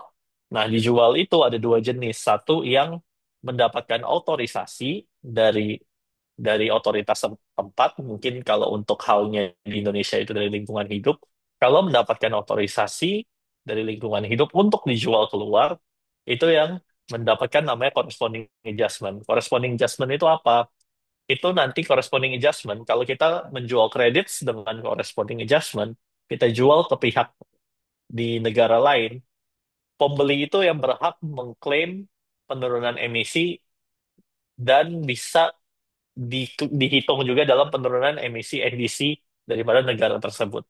Tapi kalau misalnya tidak dengan corresponding adjustment ataupun kredit itu hanya di retire seperti biasa, ini pembeli mereka claimingnya seperti yang saya bilang di awal sebagai kontribusi, kontribusi untuk ikut partisipasi secara finansial terhadap penurunan emisi di negara atau di tempat tersebut. Nah, cara detail ini mungkin ada perbedaan artikel 6,2 Paris Agreement sama 6,4. 6,2 itu mungkin yang kerjasama secara langsung antara dua negara atau mungkin lebih, itu langsung lebih konsepnya G2G. Nah, 6,4 ini yang mungkin lebih mirip dengan pasar VCM atau pasar sukarela.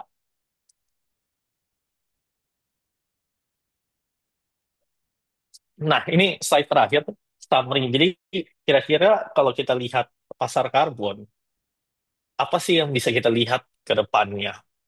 Yang pertama itu pembeli karbon kredit itu semakin selektif ketika mereka membeli proyek. Jadi mereka nggak cuman oke ada karbon kredit berapa ya udah sini saya beli. Mungkin dulu seperti itu.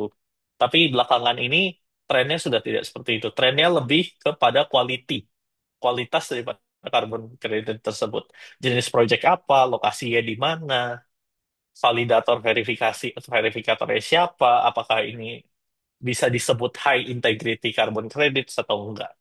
Ini menjadi tolak ukur. Yang kedua, nah, jenis proyek apa yang lebih menarik sekarang daripada dibeli pembeli? Yang pertama, proyek removal. Proyek removal itu benar-benar proyek yang mengurangi emisi.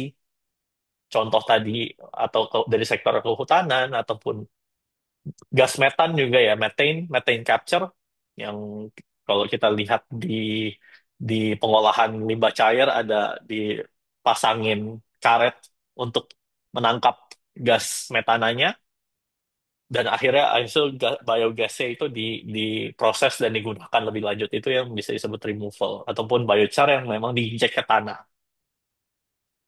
Removal dan yang punya co-benefit ataupun value tambahan yang memang mereka memiliki um, value ataupun mereka membantu komunitas sekitar, keberlangsungan hidup, komunitas, ataupun bahkan mereka lebih memperhatikan kondisi lingkungan hidup di sekitarnya, including termasuk juga biodiversitas. Jadi ini menjadi tolak ukur yang lumayan eh, penting. Nah, yang ketiga, yang tadi saya bilang, ICVCM, CCP, dan SBT itu eh, menjadi em, shaper daripada pasar karbon tersebut. Jadi mereka yang lebih banyak akan menentukan pergerakan gimana corporate akan membeli karbon kredit ke depannya. Jadi mereka akan pembeli ini akan mengikuti pedoman-pedoman yang ada. Nah, yang keempat tadi artikel 6,4 ini yang nantinya menjadi penjembatan lah kalau kita bilang antara pasar sukarela dan mungkin compliance dari banyak negara seperti ETS dan eh, inisiatif-inisiatif industri seperti Corsia atau di bawah IMO. Mungkin itu sekian dari saya. Kita mungkin lanjut. Saya kembaliin ke Pak Paul.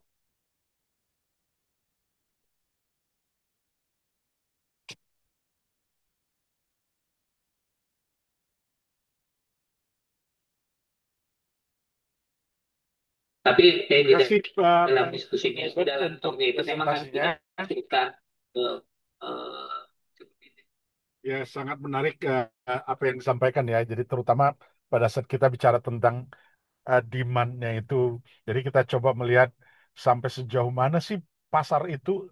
Jangan-jangan kita bikin project, tapi ternyata nanti projectnya nggak laku di pasar gitu loh. Hasil karbon kreditnya malah nggak laku di pasar. Nah itu Itu yang salah satu menjadi kekhawatiran kita juga.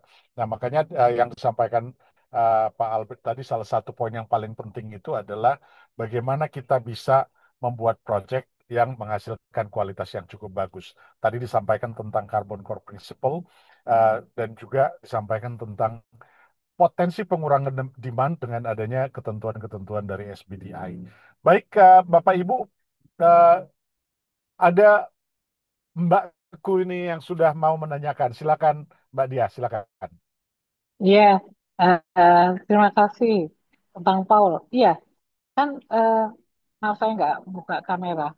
Iya, eh, satu hal yang menjadi pertanyaan, terutama untuk eh, kawan-kawan di Volu ya. Jadi ini kan apa keributannya sejak awal sampai sekarang itu kan terkait dengan metodologi. Metodologi yang digunakan untuk mereka mencapai ya untuk mereka memiliki PDD.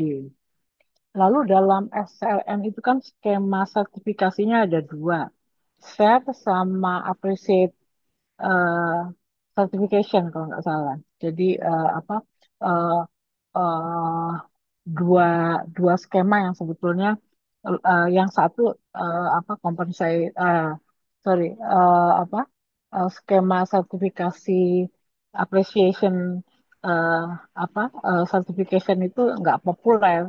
Padahal itu justru sekarang yang lebih apa lebih mudah dan lebih bukan lebih mudah tapi lebih apa bisa ditelusuri. Nah, eh, pertanyaannya ada dua sebetulnya. Bang Pol, yang pertama, apakah betul bahwa kita kalau sekarang masih berkutat di regulasi ataupun perdebatan penggunaan metodologi, kita akan kehilangan momentum. Artinya proyek dibangun, tapi nanti nggak ada pembelinya.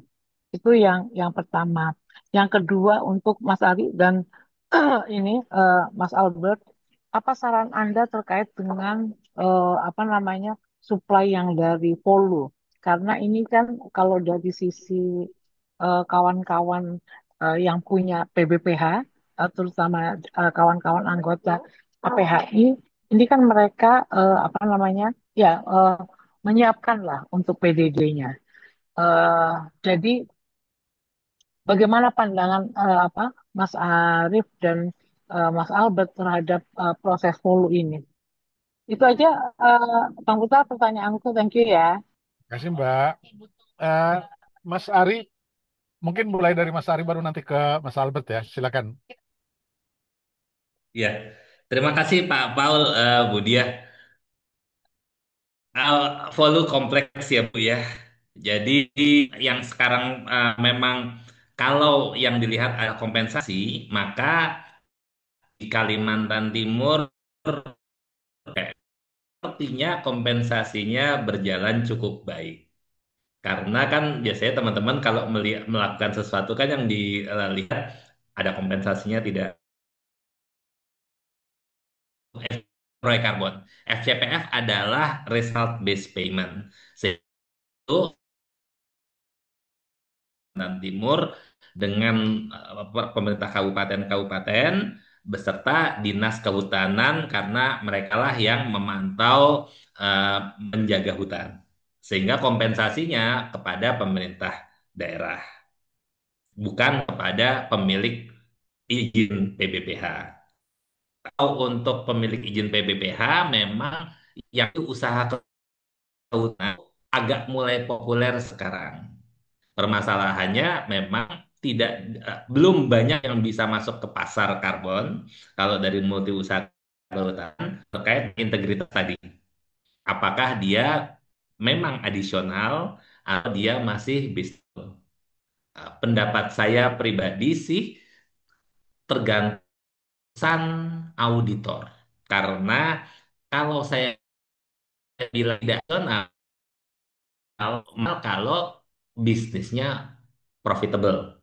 Sederhananya begitu ya kalau ke additionality. PBPH beroperasi dengan profitable karena kesulitan pekerjaan di lapangan biaya spesifik lokasi. Jadi saran saya mungkin untuk sementara menggunakan skema itu, karena skema itu yang saat ini ada. Kalau untuk skema VCS, Vera pernah berhenti dan sekarang kita belum tahu apakah sementara ini teman kelihatannya masih banyak pikir untuk menggunakan skema SRN KLHK dengan metodologi KMSAH 01 itu. Karena yang memberi izin KLHK juga, PBPH kan yang dari dia, KLHK sekarang Kementerian Kehutanan. Karena perizinannya dari Kementerian Kehutanan dan skema SRN-nya dari Kementerian Lingkungan Hidup, maka enggaknya kita jadi kalau untuk proyek-proyek yang volume memang arahnya ke multi usaha kehutanan. MUK. Terima kasih.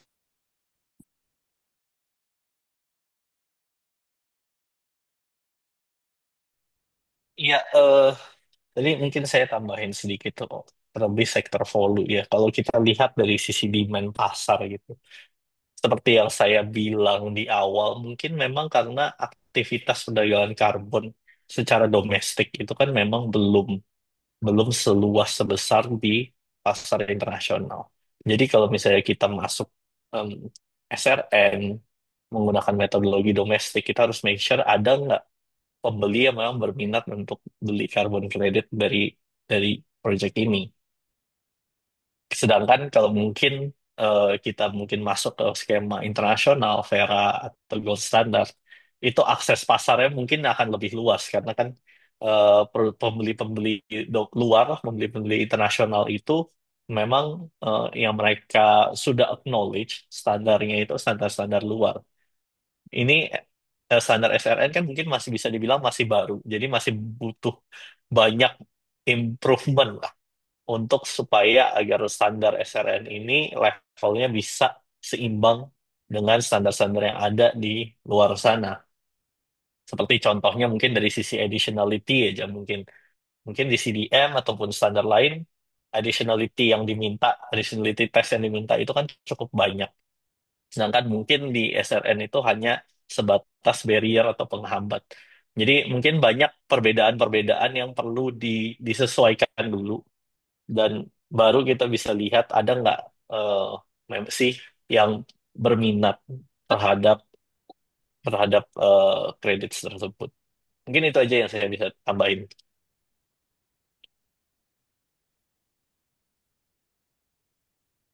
Baik, Pak Paul tadi kayaknya mau ada perlu kayaknya ya. Mas Adi, Pak Albert, ya. Ini ada pertanyaan dari Pak Judianto tadi. Pak Judianto, mana Pak Judianto?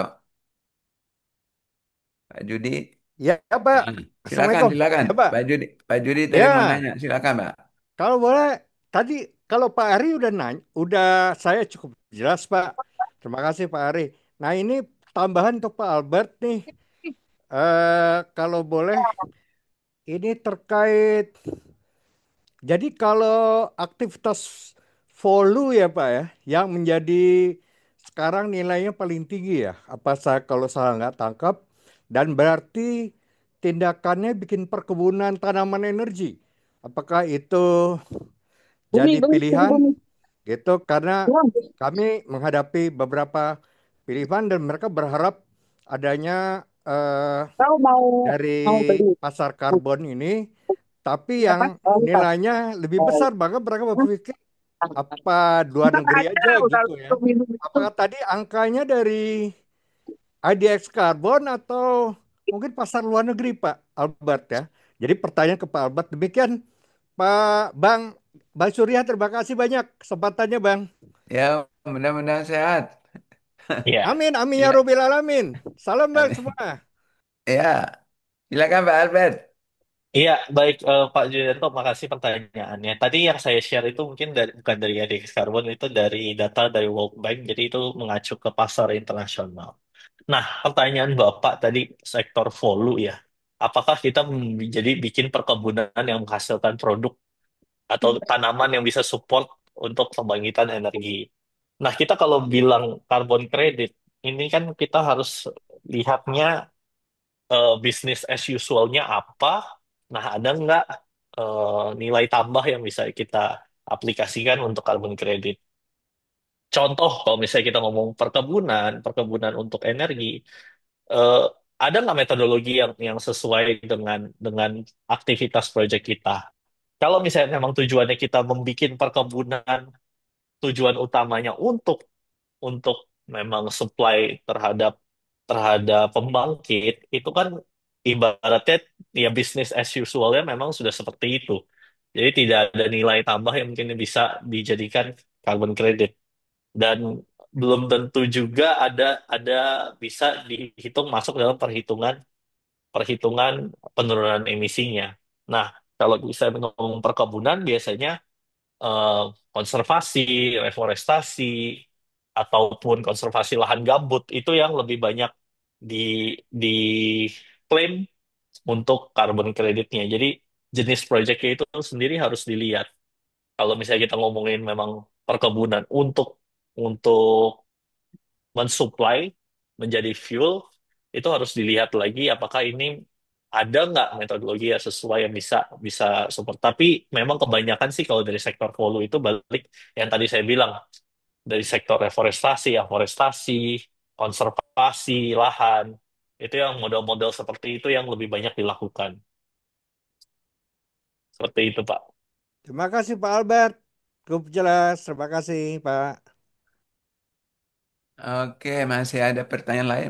Mas Ari mau nambah lagi?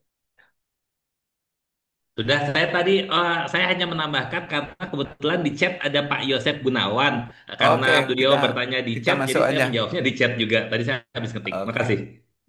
Ya, Pak Joseph, kalau mau elaborasi silakan Pak Joseph, supaya bisa dialog langsung. Pak Yosef Gunawan, silakan.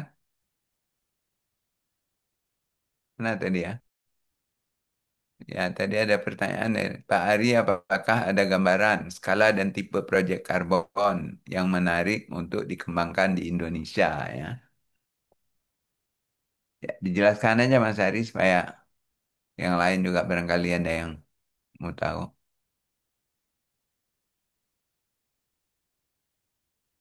Terima kasih Pak Silakan. Surya. Juga Ya, buat ya. rekan-rekan yang lain, karena kalau di perdagangan karbon, yang pertama terpikir adalah nilai transaksi. Dan perdagangan karbon di Indonesia dalam nilai transaksi mungkin agak terkait dengan besaran estimasi harga pajak karbon menurut Undang-Undang apa tuh 2021, itu Undang-Undang 7 2021, Ah, eh, HPP. Harmonisasi Peraturan Perpajakan, Ya, yaitu ya. Rp30.000 per ton CO2, Rp30.000 per kilogram CO2. Dalam dolar itu sekitar 1,5, nggak nyampe $2 per ton CO2. Ah, Pak Yosef tadi menanyakan dan saya sempat mengetik di chat Zoom ini, mungkin arahnya ke pasar standar. Pertimbangannya karena pasar gold standar harganya mungkin kalau dibandingkan dengan pajak karbon Indonesia 15 kali lipat. Bisa di harga $15, $20, atau kadang $25 per ton CO2.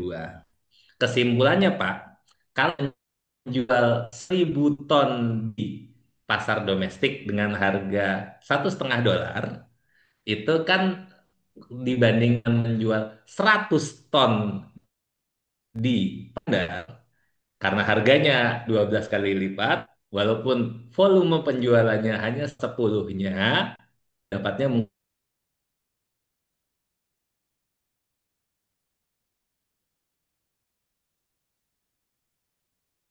Ini di dalam freeze lagi nih. SRN atau IDX Oke. karbon, jumlah pembeli itu mungkin 2 ton CO2, 10 ton CO2, begitu. Ada beberapa pembeli yang membeli beberapa ratus ton CO2 atau beberapa ribu ton, banyaknya skala sangat 5 ton, 2 ton. Terima kasih, Pak. Iya, tadi mungkin Kesimpulannya, kalau dapat di harga lebih tinggi, walaupun volume penjualan tidak terlalu besar, nanti nilai kompensasinya kan kira-kira setara. Itu aja.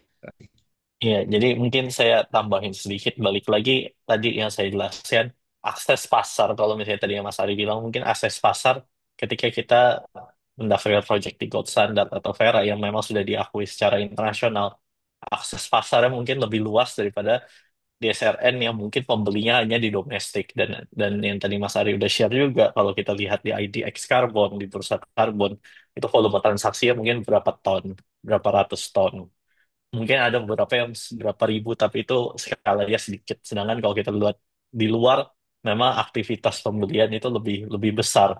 Jadi ya balik lagi ini sebenarnya keputusan masing-masing juga pasar mana yang cocok, balik yang cocok untuk jenis project kita dan kira-kira akan diminati oleh pembeli gitu.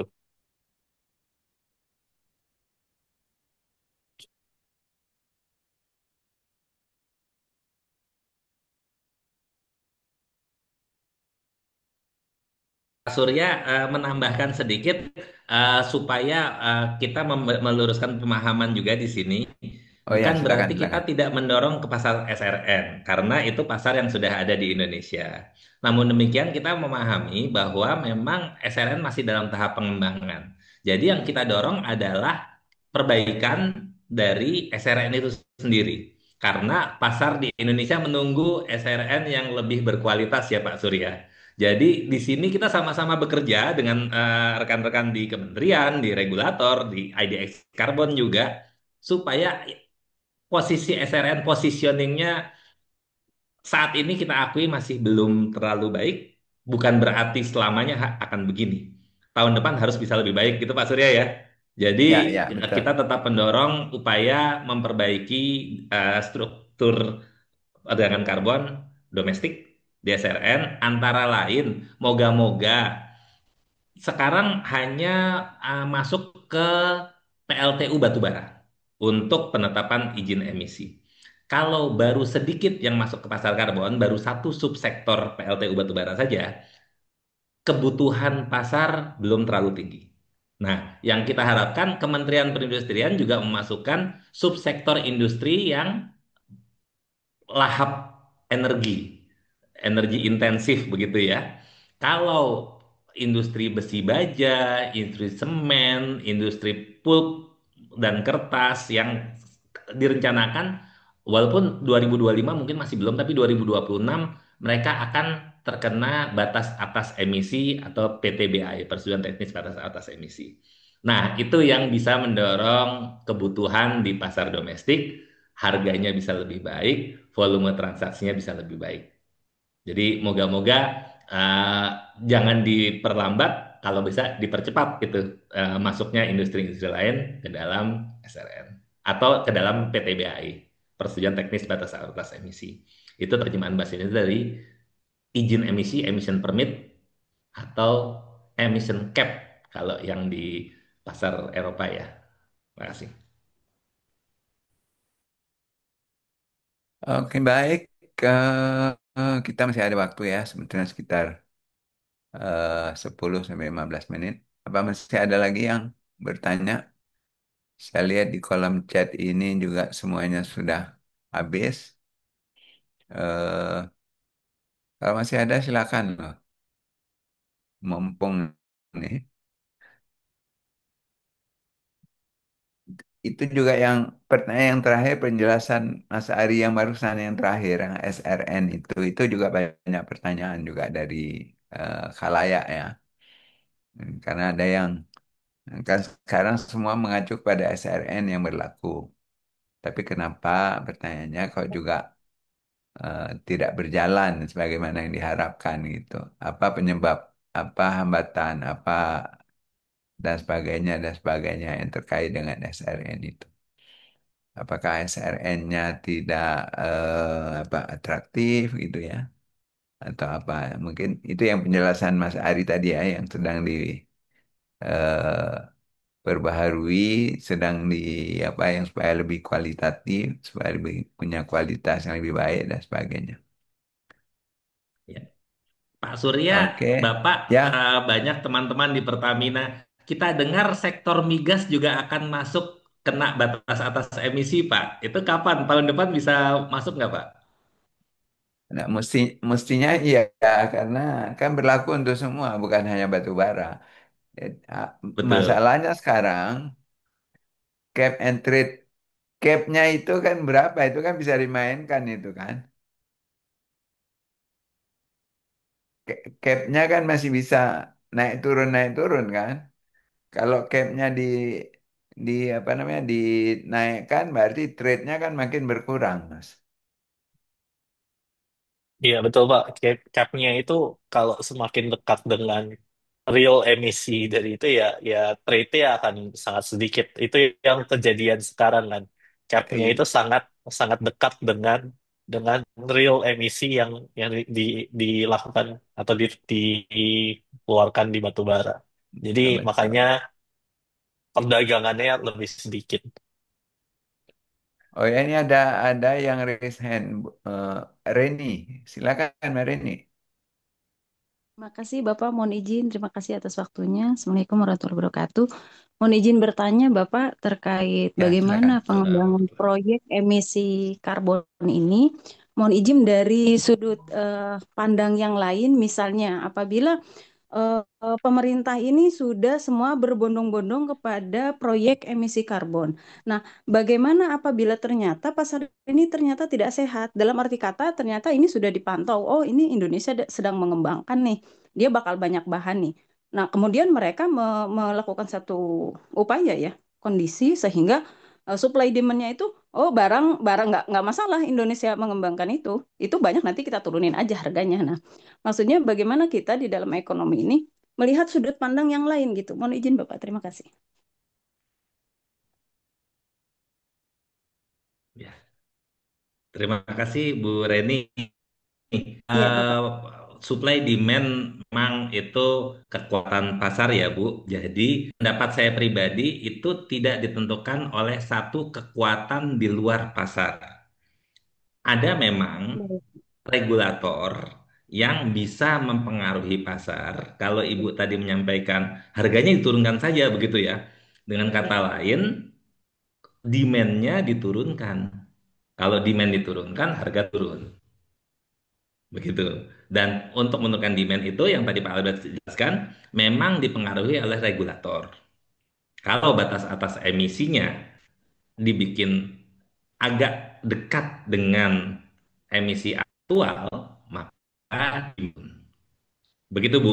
Jadi ya, betul pendapat Ibu, ada kemungkinan pengaruh lain. Tapi ya, pengaruh itu bukan serta-merta jauhin aja harganya.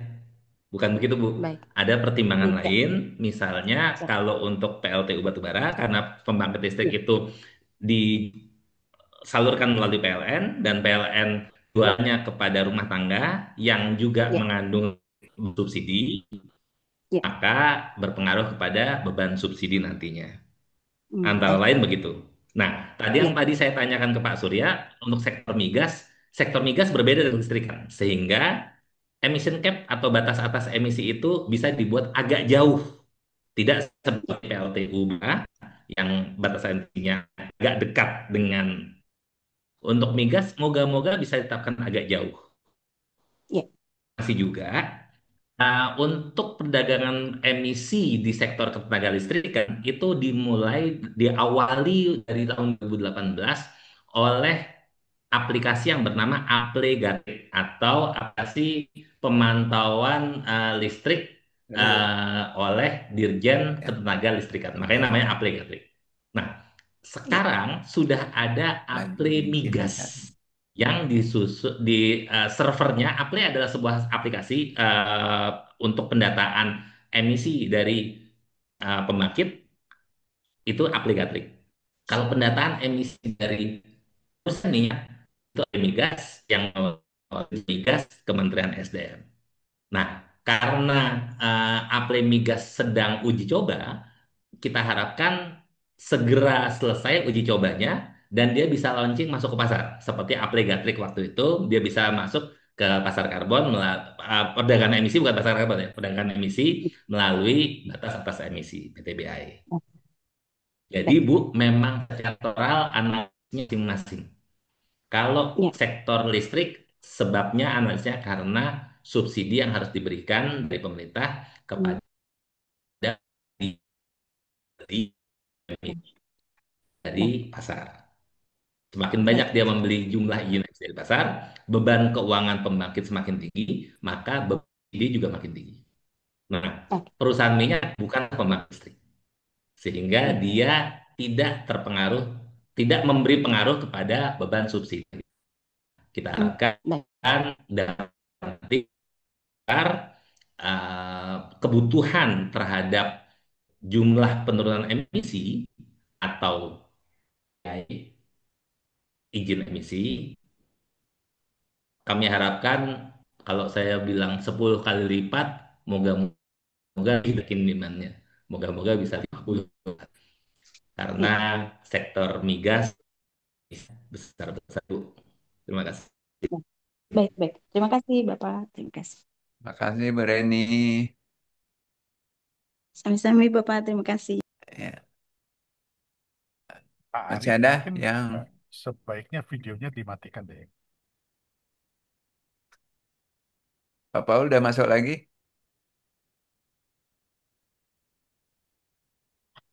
Oke, baik. Kalau tidak ada lagi, eh, kita masih punya waktu 8 menit ya. Eh, Mungkin silakan Pak Albert akan closing aja. Ya. Apa harapan dan sebagainya dari Pak Albert? Silakan Pak. Ya, makasih Pak Surya. Tadi mungkin sudah saya jelaskan juga di slide saya. Jadi intinya gini, memang narasi yang terbangun sekarang kan, oh karbon kredit ini akan menjadi komoditas yang bisa menghasilkan revenue yang cukup besar. Tapi jangan dilihat hanya sebatas itu. Jangan dilihat hanya, oke kita punya project yang mengurangi emisi, kita bisa ikut dalam pasar, kita bisa kembangin jadi project carbon credit dan bisa dapat revenue. Tapi banyak faktor-faktor lain yang perlu dilihat intinya. Di luar dari pengurangan emisi itu, yang tadi saya juga udah jelaskan, dan juga eh, perkembangan pasar itu seperti apa. Kok dari pihak pembeli itu yang dilihat apa aja preferensinya. Jadi faktor-faktor di luar pengurangan emisi itu juga cukup penting sekarang supaya em, project yang kita tawarkan atau carbon credit yang kita tawarkan itu ada pembelinya nanti di pasar. Mungkin itu poin utamanya. Harapannya tentu ya pasar Indonesia ini seperti yang tadi Mas Ari juga udah bilang, SRN kan masih dalam tahap pengembangan. Supaya gimana ke depannya SRN ini secara kualitas itu sudah bisa mengimbangi standar-standar internasional dan nantinya mungkin SRN ini sudah diakui oleh pembeli-pembeli dari luar, entah itu dari perusahaan atau mungkin dari negara. Mungkin itu saja yang bisa disampaikan Pak Surya. Terima kasih Bapak Ibu semuanya. Iya, baik. Terima kasih Pak Albert. Luar biasa. Mas Ari, terakhir sebagai penutup. Ya, terima kasih. Ini sesi ketiga dari rencana kita beberapa sesi perdagangan carbon pricing, Pak ya. Ya, Satu yang saya ingin sampaikan dan saya coba menyampaikan beberapa kali dengan teman-teman juga, nilai ekonomi karbon itu sebaiknya dilengkapi istilahnya menjadi instrumen nilai ekonomi karbon. Karena istilah asli dari nilai ekonomi karbon adalah carbon pricing instrument. Jadi ada instrumen di belakangnya, carbon pricing instrument. Instrumen itu apa? Instrumen adalah salah satu cara mengelola keuangan. Carbon pricing instrument adalah salah satu instrumen keuangan. Biasanya dari sisi perusahaan, bagaimana mengelola keuangan perusahaan menggunakan instrumen keuangan atau financial instrument. Di tingkat negara juga digunakan financial instrument berupa kebijakan keuangan. Nah, setelah diterjemahkan ke bahasa Indonesia, instrumennya ketinggalan Ibu Bapak. Jadi tersisa hanya carbon pricing. Karena ada price diterjemahkan sebagai harga, seolah-olah carbon pricing bermakna begitu ya. Nah, mohon dilengkapi supaya nilai ekonomi karbon menggunakan terminologi lengkap yaitu instrumen nilai ekonomi karbon. Jadi bukan hanya NEK, tapi INEK. Sehingga kita sama-sama paham, yang Pak Albert sampaikan terakhir tadi, bukan hanya revenue-nya atau nilai ekonominya, tapi dia adalah cara mengelola keuangan atau instrumen finansial.